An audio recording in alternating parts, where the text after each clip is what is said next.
Okay, well, I was going to say welcome everybody, but that might be over-egging it a bit. Yes, welcome to the BPA Archive presentation for 2014. It's all right, coming in grace, no problem. Take a seat, we've got a few to spare. Right. My name's Graham Spicer. I'm one half of the archive team. Andrew Hilden, unfortunately, can't join us today. I'll hold this a little bit closer and you can hear me. If the fire alarm goes off, I have to do this mandatory thing. Just leave by the nearest exit and make your way somewhere safe. There should be an audible alarm, but if you see me running and looking very worried, try and keep up. Right, I think without further ado, we'll kick this session off. I've got to find the right button because we swapped laptops 3 times to get one that works. Right, just a quick archive project update. For 2013, we did actually launch a website of sorts, which is used really as a platform for the magazine archive. We did actually complete the magazine archive and get it up online.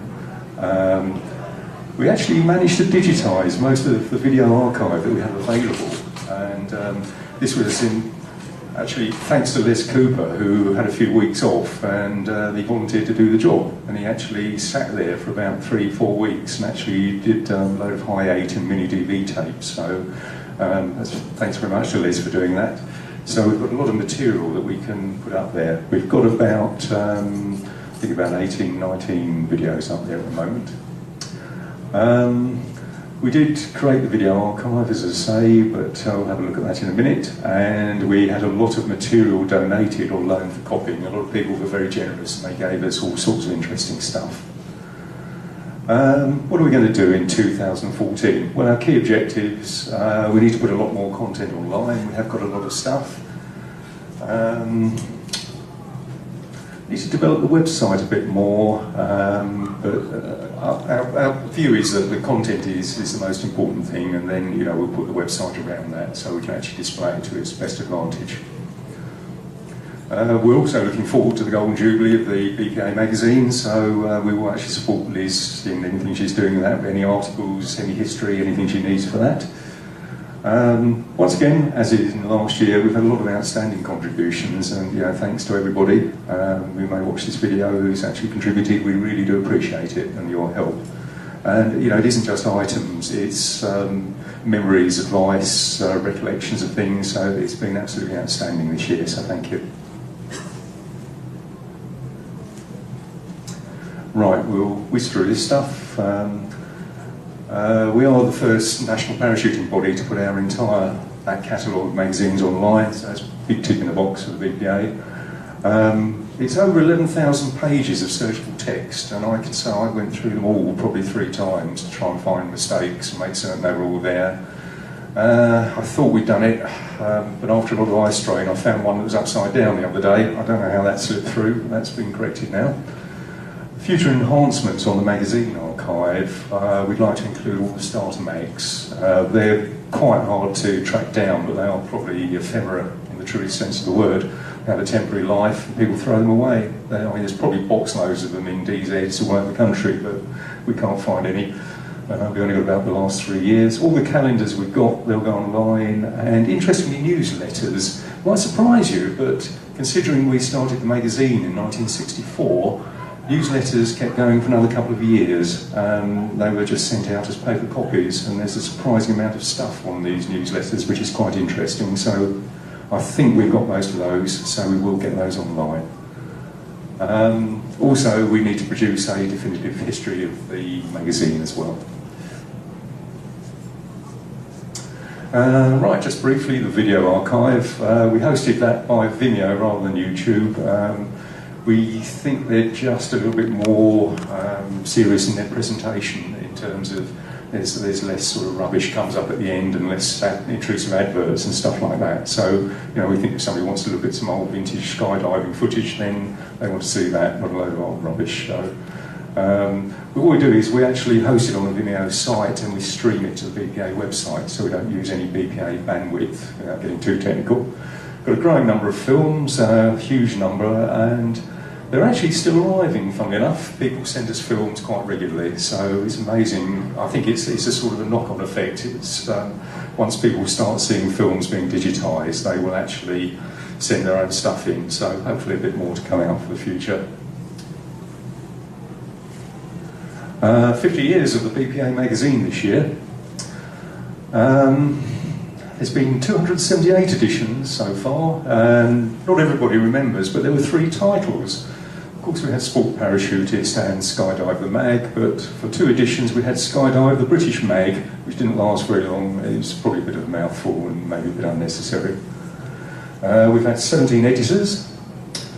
As I've put there, in times of crisis, editorial teams, and there have been some crises, I'm afraid.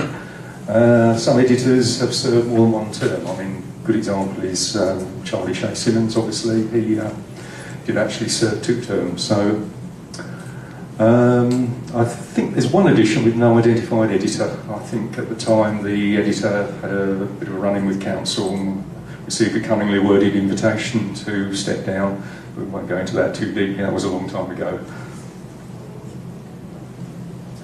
Now, you don't need to read all that. This isn't about the article there. What it's serving to illustrate is the fact that if you actually have a look at the BPA magazine archive, there are some wonderful items in there. And just briefly, this is the Apex group who started effectively what were the first sport jumps in 1949. It's about 4 chaps who did a number of jumps over the successive years from there, and they even talked about what would be necessary to set up a sport parachute club. So very interesting. So I'd recommend that one. That's June 1982, and you can find that online if you want to read the whole story, but it's a great story. But if you find you dip into the magazine archive, you'll find a lot of interesting stuff there. You know, you can spend hours actually just having a look at some of it. Loads of interesting articles there that we've probably forgotten about. If we put all the magazines in one place, that's what they look like. That's 278 magazines. And somebody actually said, oh, when they're laid out like that, it's probably like the Great Wall of China. You can see it from space. This set us thinking, can we do a simulation of that and actually find out? Which we did. This is the roof of the BPA office with all the magazines on. And as you can see, as it pans out over Leicester, by the time you actually start getting above the UK and a little bit higher, you can't actually see it. You can see Leicester on a clear day, but not the actual BPA magazine collection. Now, just a quick note on BPA offices. It's fairly dry stuff, but not everybody knows where we were at times. There's been 6 offices as far as we know. The first was a private house called Wilmslow, which was Bernard Green, the first secretary's house in Runfold. We then seem to have a temporary address in Peckham. Not quite certain who that belonged to, something we're investigating. This is just an ongoing inquiry at the moment. We then moved to a more salubrious neighbourhood, Lower Belgrave Street in London, which is a very nice address, as was the next one, which was Artillery Mansions in Victoria. We then headed north a bit, went to Kimberley House in Leicester for a good few years, and then finally finished up where we are now in Glen Parva. So I have to watch this space, but I think we're probably looking more at refurbs rather than moving office. That's the first BPA office. Bit of anecdotal trivia, the dog's name is Nimrod. Because not many people know that. And that was Bernard Green's house. But that's where all the correspondence went to and was redirected to from the Royal Aero Club. That's it today. So we probably won't put any of this on the website to spare the current owners who probably know nothing of this. Some embarrassment. It's not as though Paul McCartney lived there or something, so I don't think they'll get people knocking on the door to have a look round or anything. That's Royston House in London, and you can see there we've got a very early membership card showing that address, and it was actually marked as a temporary address at the time. We don't think there was another address between then and Lower Belgrave Street, but you know, if somebody does know something there or has a piece of paper with something on, be very interested to see it just to complete the picture. That was Lower Belgrave Street. I think the main building that it was in is gone, and is where that 1970s office block is, so it would be roughly behind the tree where the office was. Again, very nice neighbourhood. Probably a private residence. Trying to think who was around then. Probably it might be Dare Wilson's or Group Captain Casters, I don't know, but they did have part-time secretary working out of that address, so I do believe it was a private one though, and I believe Artillery Mansions was as well. It's Kimberley House, and just a note, I did check this morning, and luckily I lived to tell the tale. When I said to Helen Lucas, were you the Helen who was there in 1975? And I had to run very quickly, so that was okay. But no, that's a vintage photo of the staff back then. Wasn't a great office to get to, it was in the middle of Leicester. Wasn't a particularly great building or anything. And it was actually shared with the British Gliding Association, who moved out to better offices in due course, as we did. And that's where we are at the moment. Now, I'm actually going to throw something completely different in. Once in a while, we get an interesting piece of film comes our way, and this is from the very early 1950s. It's not technically sport parachuting, or indeed sport parachuting at all, but it does actually fit in with the theme of parachutists and trees. Now, normally, parachutists and trees don't mix. I must admit, touch wood, I've never actually finished up in one. I've been close, but I haven't actually finished in one. But in the early 1950s, when the SAS were actually in Malaya combating the terrorist problem, they had to be inserted in the jungle. What they used to do was somebody had this great idea, we'll just parachute them into the top of the tree canopy, and they can abseil down from there. And we broke quite a few people doing that, and it was discontinued eventually. But this is a very, very vintage piece of footage. So it's...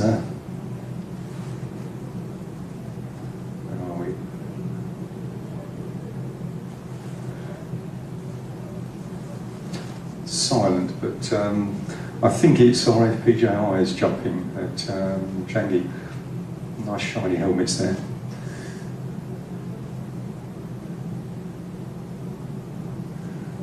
Preparing their containers and means of chopping their way out the tree. With tree jumping, you want to wear your very oldest clothes because inevitably they get branches through them. Maybe not that old.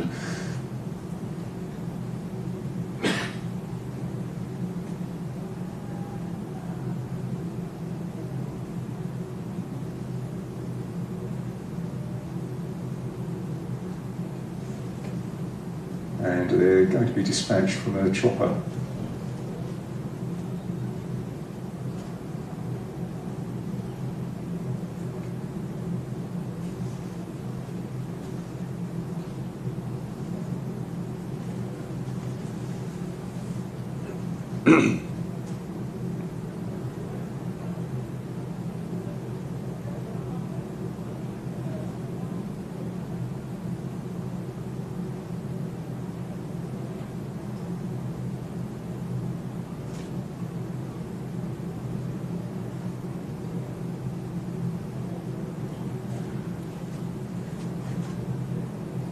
Some sort of radio check to say it's okay to jump.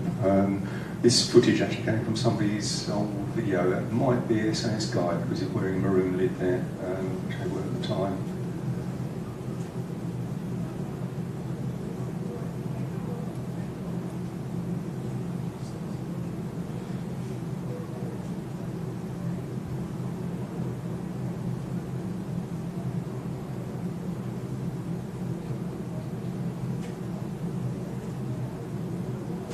Jumpers were dispatched in pairs right into the top of the canopy. I think that one's snagged there, but they're not actually jumping into a football field on the far side of the trees or anything. They are actually going straight into the tree tops, very big trees as well, which we'll see when they're filmed from above. Once they were in the trees, they really had to use a rope, GQs to make it, at least make a little bit of belt kit that you could abseil down out the trees with. Still very risky though. Obviously if you came in fast, hit branches, got impaled on something, and there were a lot of injuries doing this. It was a good idea, well, I say a good idea, but it was discontinued eventually because the rate of attrition was too high. And that's the ambulance, so hopefully it wasn't used on this occasion. most then you'll notice that they pass the packet of cigarettes around. That's something in your tree there. And somebody's got a bit of adrenaline and somebody's very cool. It's probably the most dangerous thing he did was drinking out the river rather than jumping in the jungle.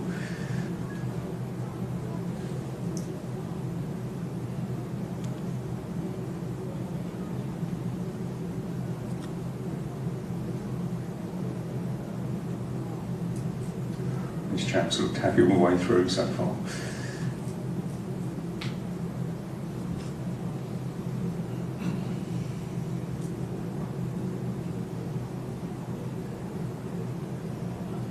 Watch this, there's the adrenaline going there. This chap's absolutely cool. There we go, you won't find that on YouTube anyway, that's a very historic piece of footage. But it does lead me into something, and we're going to finish up in the Tower of London before this, but I'm just going to touch on royal parachutists and royal patronage as well. Well, there have been 3 royal parachutists so far. We've had Prince Charles, who's done it twice. Well, he's jumped more than twice, but he's done it on 2 occasions. We've got Prince Andrew, who did it, and we've also got Prince Harry, who's done it on 2 occasions as well.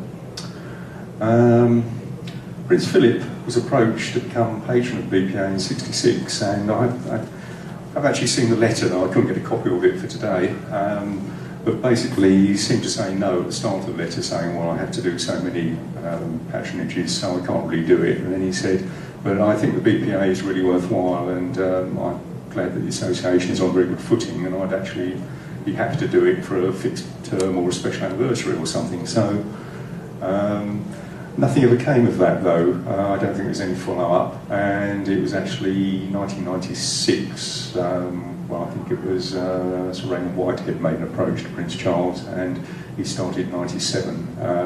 Runs in 5-year blocks, and we've just renewed again, so at the moment, obviously, Prince Charles is our patron. Prince Charles's first jump was with the RAF as part of his pilot training. Prince Andrew was actually both a civilian and a schoolboy when he attended number 1 PTS and jumped with youth exuberance, and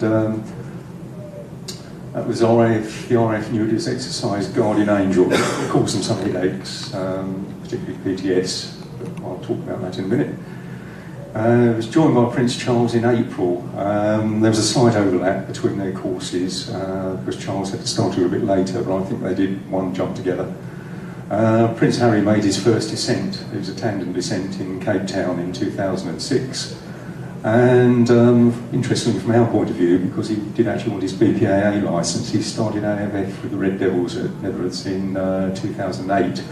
But he subsequently started his Apache helicopter pilot training, and it sort of faded into the background really. So perhaps one day he'll actually come back and get his A licence. Just a few historic photos here. Sorry, this thing is very sensitive. If I move it about 5mm, it disappears. That's Prince Charles being kitted up by Flight Sergeant Ken Kidd, I think it was, in Abingdon. Walking out to the aircraft, not certain who that is behind. Could be somebody else on the jump, or it could be his personal detective. Don't really know. Has a look at the personal detective.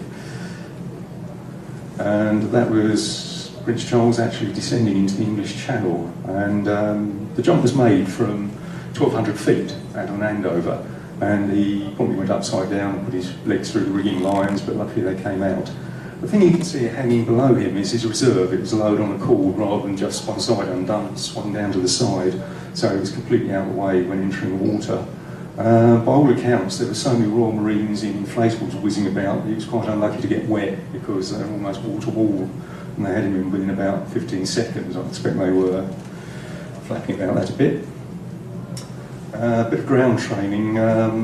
By the time that Prince Charles and Prince Andrew jumped, number 1 PTS relocated to Brize Norton. That's probably might be a posed photo because of their overlapping training. I think that was probably a press thing where they were both doing the ground training together, because Andrew was just finishing his jumps before Charles started his, so might be a little bit of a dry photo. interesting story was that they started their first training in Windsor Castle. I think, I'm trying to think who went, 2 PJIs. I think it was Edward Cartner and Glyn Edwards went, and they were invited to Windsor Castle to actually give them some ground training, and they went into a stateroom, rolled all the furniture back in the carpets and put a ladder against the wall and jumped off on that onto some crash mats. And that was their introduction, really, before they attended PTS. We've got a photo, colour photo of them there doing harness drills. And just a short video. Now I will say it's a good video, but considering it was made in 1978, it's got a very 1950s soundtrack, and it sounds like they imported a narrator in Doctor Who's TARDIS or something. Talks about Prince Charles hitting the silk and all this sort of stuff, so it's quite dated commentary, but it's an interesting one, so it's only a very short one, so I'll actually play that. Turn it up a bit as well.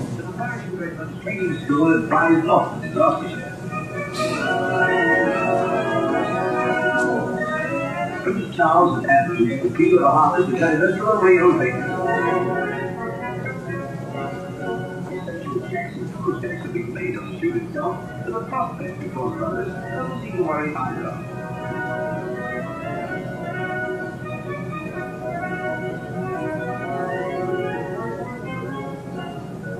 One more event in the lifetime of unusual experience from Prince Charles.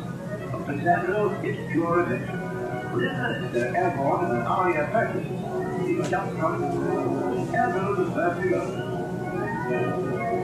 When Andrew's big life will become twisted. Leaving the school, young Andrew sorts out the problem in midair.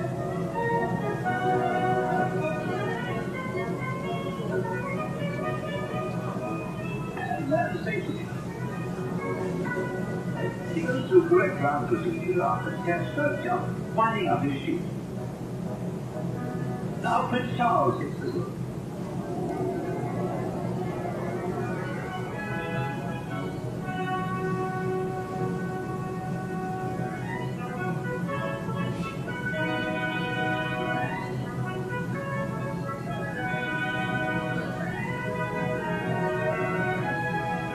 Before the jump, Prince Charles was said to be a little nervous. This is his first parachute jump since 1970.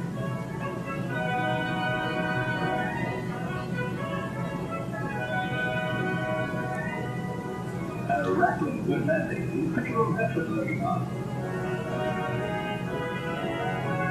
Prince Andrew's series of parachute jumps are an essential part of his big training, not just used for exuberance. But for Prince Charles, it means he's now at his wings as Commander-in-Chief of the Parachute Regiment, and a well-deserved cup of tea.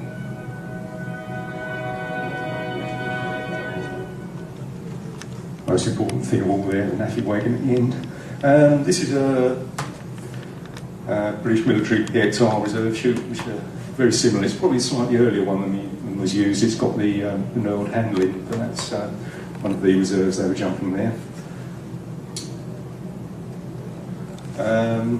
They had separate wing sprays. It was an interesting one because there's a slight quandary as to how and what they present, simply because Andrew wasn't in the army. He was actually a schoolboy, he was a civilian, but they did give him a nice certificate.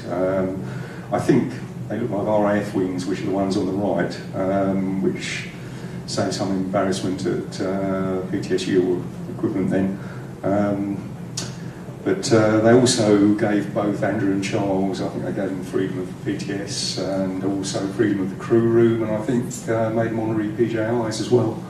And I know they gave Andrew a PJI coverall, which he said he was going to wear on his next jump, and that got sat on, I think he had their sort of ribbon on and everything.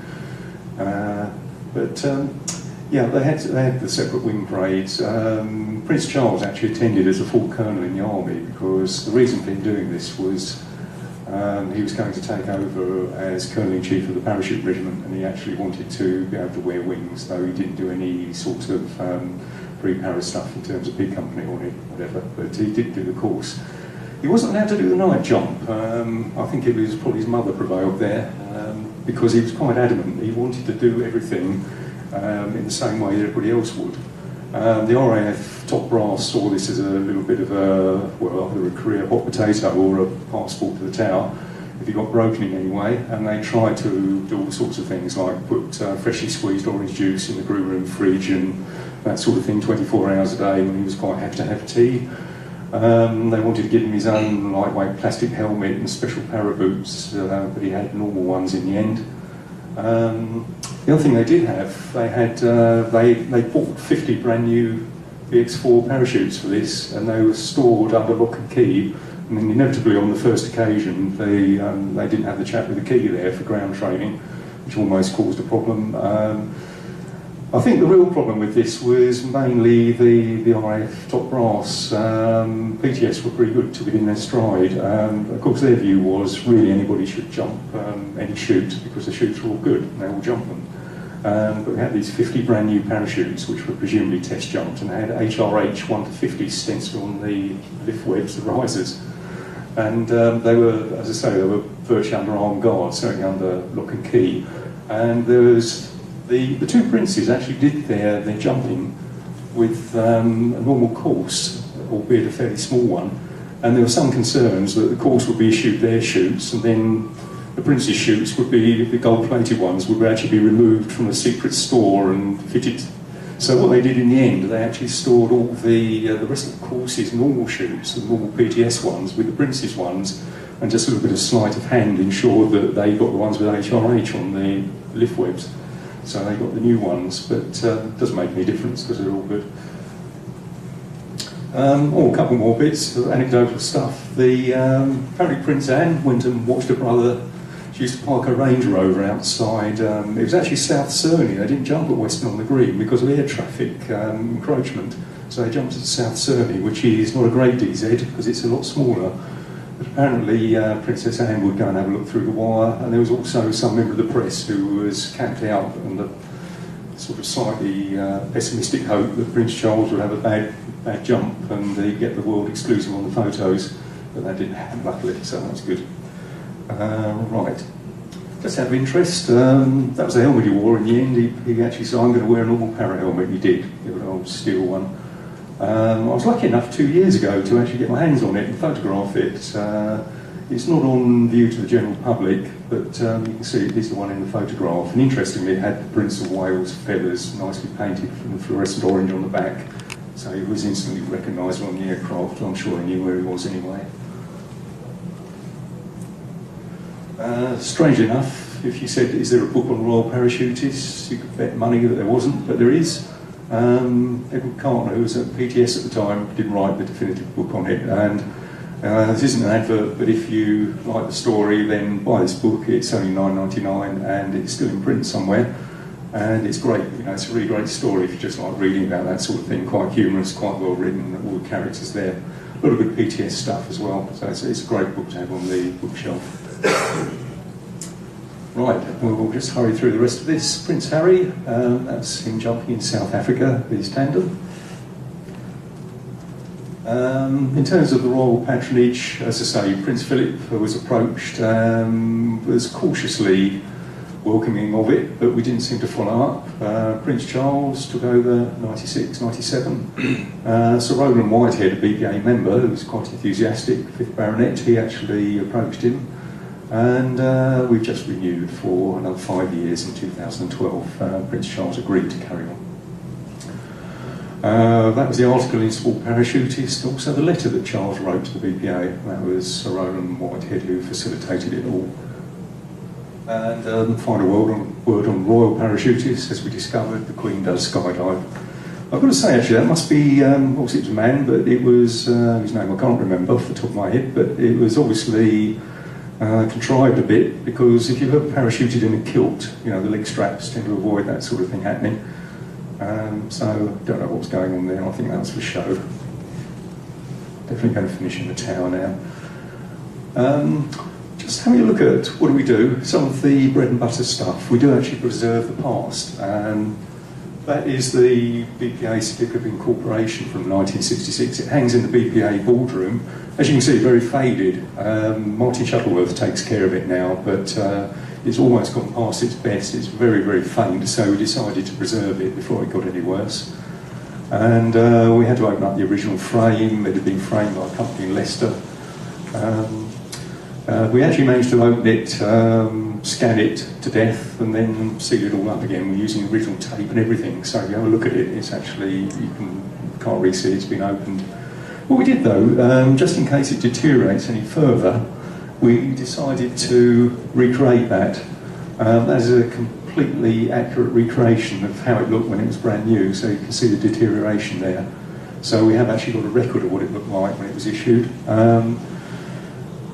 Obviously we're not forgers, but if you want any cut final tickets that are cheap, come and see me afterwards. And this is a comparison of the two. So you can see that's how it looked originally, and that's how it looks today. But at least we've got a record of how it did look. If it does fade anymore, we do keep it out in the sunlight now. You don't need to read all that, but one of the other things we're doing at the moment is documenting DZs, and it's a huge spreadsheet, but we're hoping to get all sorts of information in there, so hopefully we'll get everything eventually. We also hope to get maps as well. I mean, that's actually the old Flying Tigers DZ at just near Goodwood. I was up on Langford Farm. I can remember jumping in there many, many years ago, probably about 1990, 91.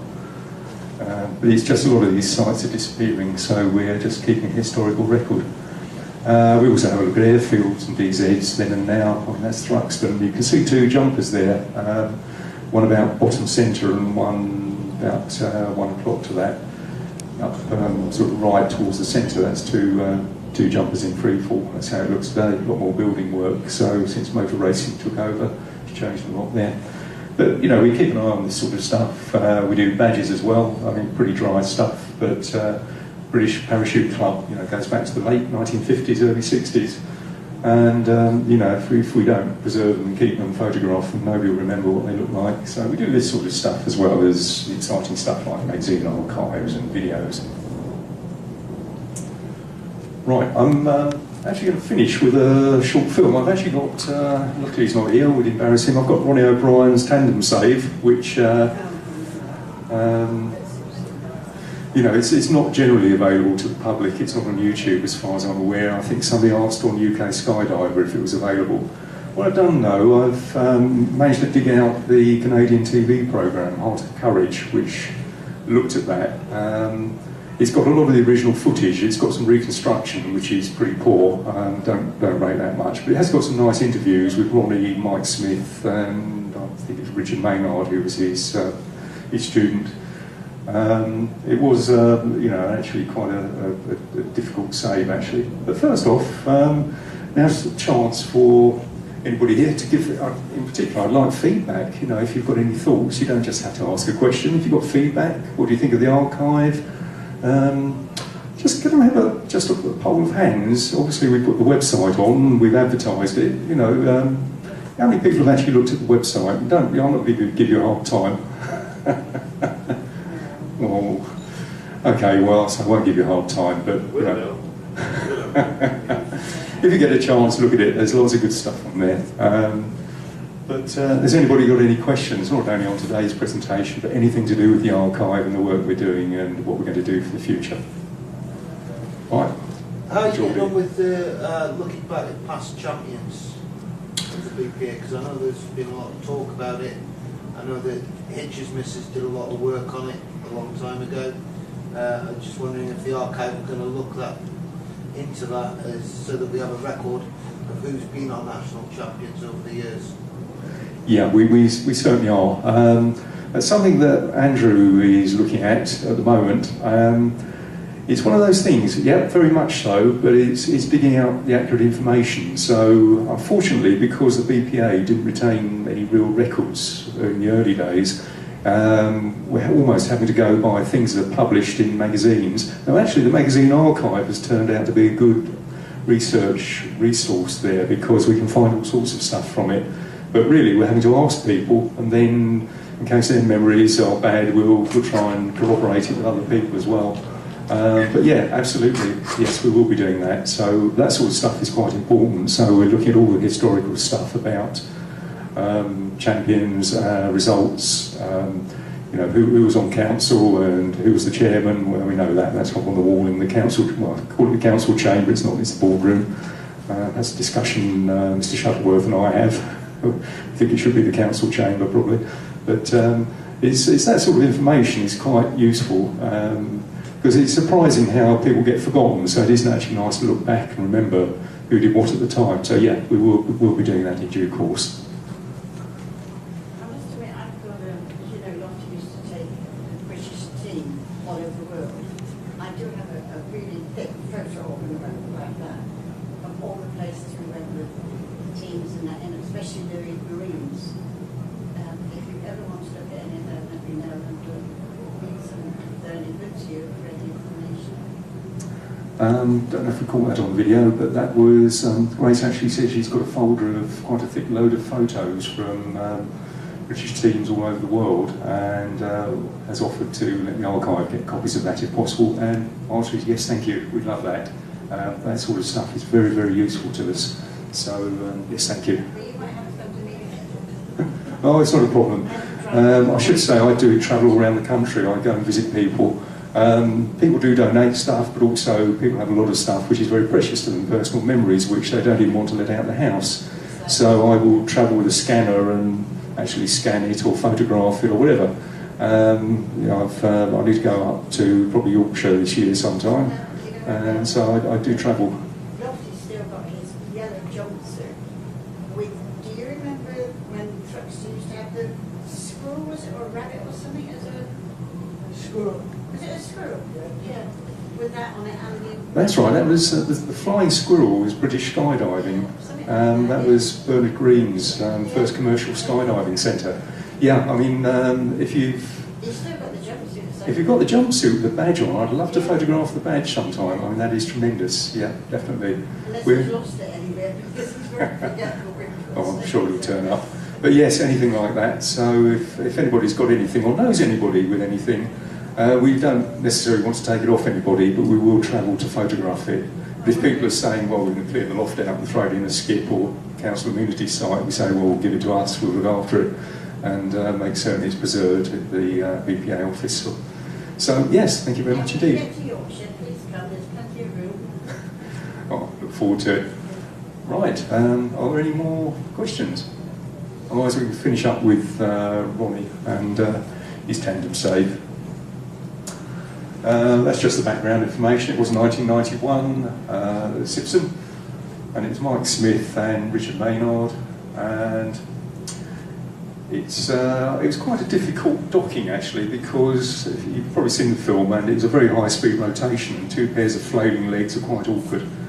One thing, the very first time I saw the film, it almost looked, I thought, well, what happened to them? Did they shoot open? But one needs to look at it, because Ronnie was getting quite low then, he was about 2,000 feet, so he was more concentrating on opening and seeing where he was and getting down himself once he actually pulled the main handle, got the main canopy out, not the reserve as far as I'm aware.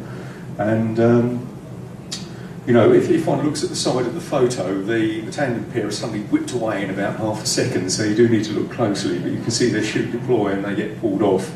Ronnie then doesn't actually look at them, he concentrates on his own landing, which is the right thing to do. So you do need to watch closely to see the actual deployment of the shoot. As I say, we've got this episode from Heart of Courage as well on the end of it. As I say, I don't think the reconstruction is that great. It's a bit boring, but I think some of the nice bits of the interviews with Ronnie, Mike, and Richard as well, and it's quite interesting their feelings and how it changed their life. Anyway, without further ado, let's play that, shall we? Just to start the video running. That's quite sensitive. The other way back. Yeah? Okay, let me get a set of keys. Yeah? Just so what let's see if I can do my tracking the next time we want that one from here.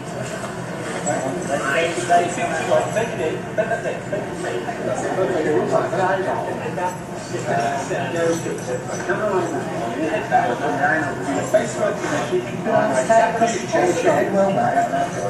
most important thing about it is got that with all that, okay? If you don't need any assistance in my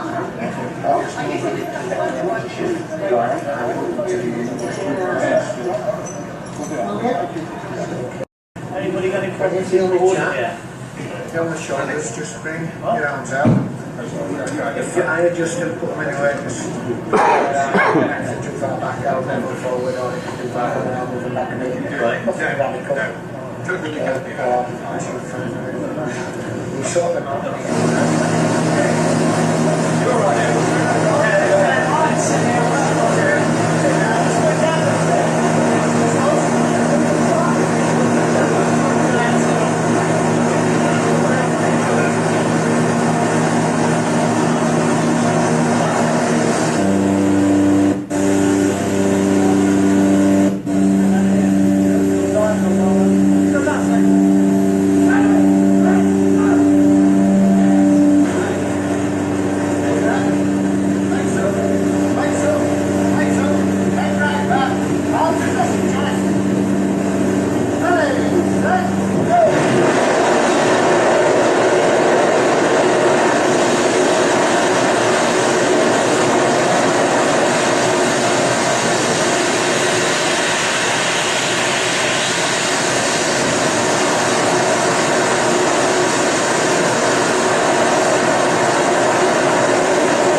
Out of the Peterborough Parachute Club, north of London, England.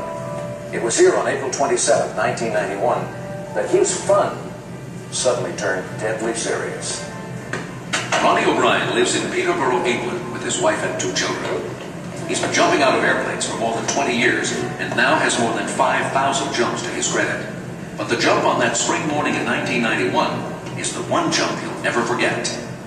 I've been parachuting for a living now for 23 years, and there's been vast changes in parachuting.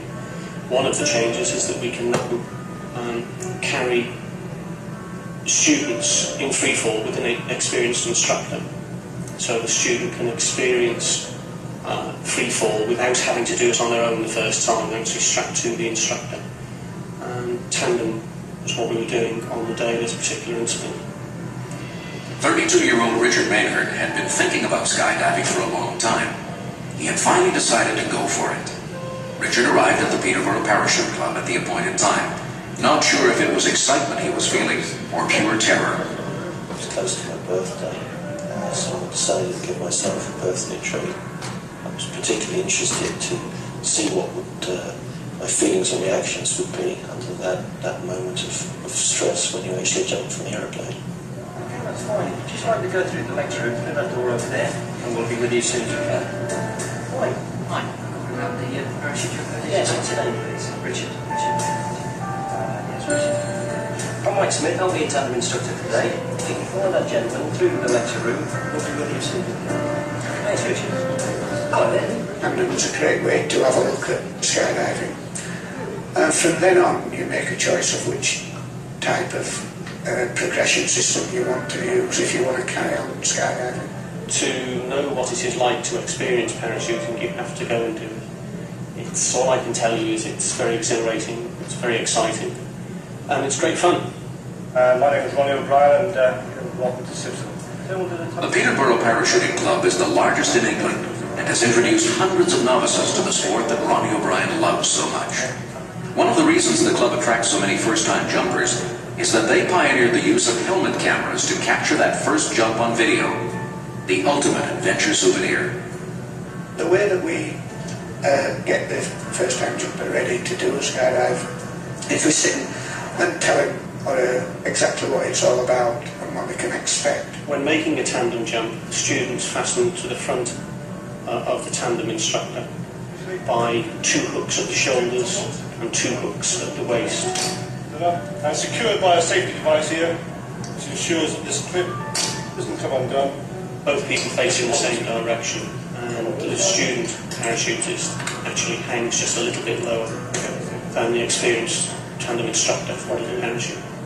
I'll take more weight, go through, just hook your legs back between mine. Okay, head back. Okay, arms across your chest. Okay, that'll be similar to the exit we'll be doing from the aircraft. Well secure, you're not going to fall off. Right, what we're going to do, Richard, I'll just tweak this harness up, just tighten it up a little bit, because as we've been walking around, it loosens off ever so slightly. I'm sure you feel it yourself. Yes. Just turn around. That's great.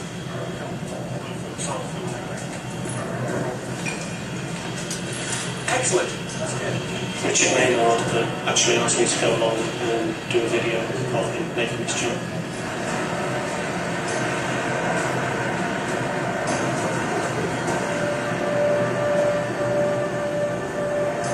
The first chute that opens during a tandem jump is the drogue chute. It slows the rate of descent to about 120 miles per hour, the same rate at which a single person free falls. Then the drogue chute mechanism deploys the main chute. There is also a reserve parachute in case anything goes wrong.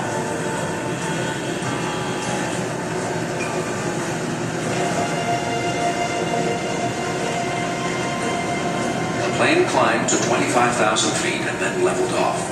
From that height, a free fall to Earth for an average person will take about 60 seconds. It wasn't really until we actually came to the point of jumping out of the plane that real fear took over. And it's that second as you jump out of the plane, when you're leaving a perfectly serviceable aeroplane, that it just goes against every instinct in your body. And that was the most terrifying moment.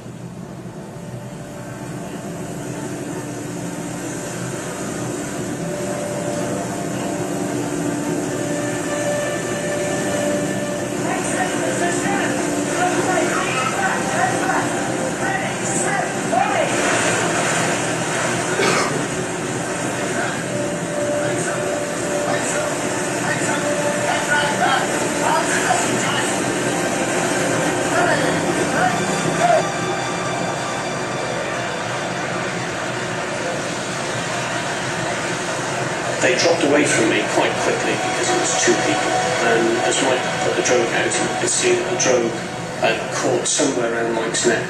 My first reaction was to back away from them. So instead of being directly over the top of them, I was a bit off to the side and a couple 300 feet above them, because I expected the reserve parachute to come out at any time.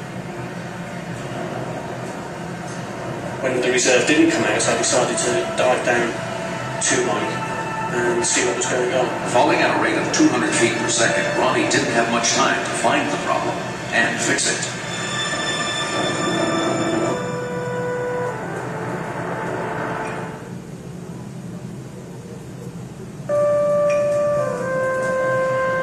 Mike Smith, unconscious, was plummeting to Earth with his cue, Richard Maynard.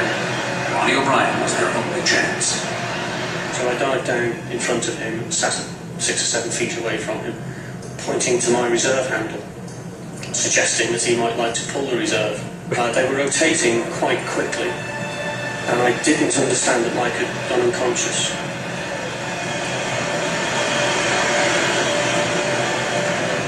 I decided I'd have to have a go at pulling the reserve myself.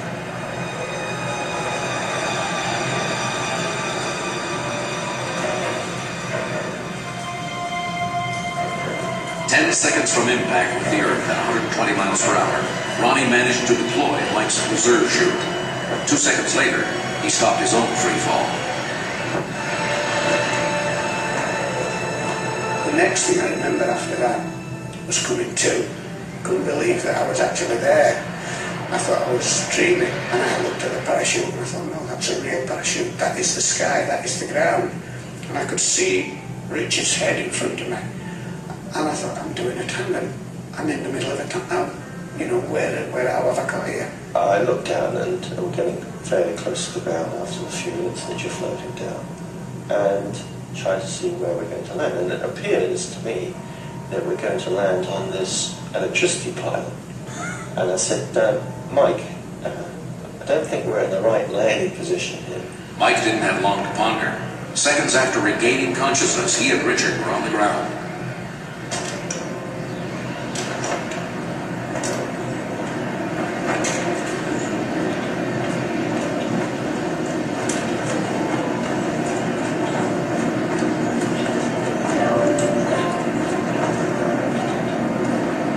The drop zone operator was on the scene in seconds, having recognized that there was a problem as he watched the jump from the ground. What happened, Ronnie?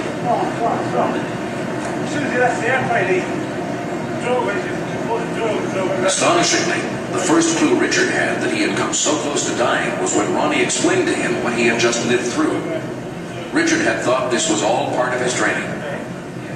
Anyway, the ambulance crew came and they got us out of their harness and everything and picked us up, took us to hospital and kept me in hospital for a day just to make sure we were okay.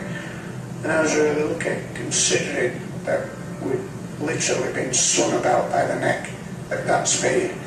There was no severe injury, just a bit of superficial burning. And I think it has changed my life in one way, and that if ever I found myself in a situation where I had to risk my life to save somebody else, I wouldn't hesitate, because I owe it to somebody in the same way that Ronnie gave risked his life for me.